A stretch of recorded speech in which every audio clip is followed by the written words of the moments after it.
ठीक है। अच्छा जी, ये हमारे पास है पहली आवाज है द, ठीक है। इसको इसकी आधी शक्ल कोई नहीं होती, इसलिए द अ दा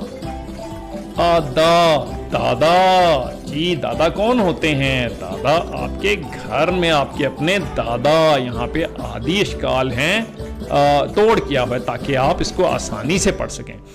अब चलते हैं जी, इसको करते हैं हम ब्लेंड, जिसको इंग्लिश में और उर्दू में इसको हम कहते हैं अरकान साजी या जोड़ तोड़ के साथ पढ़ना। यहाँ हम आवाजें इस्तेमाल कर, ठीक है। अगली आवाज क्या है? आ रा ज,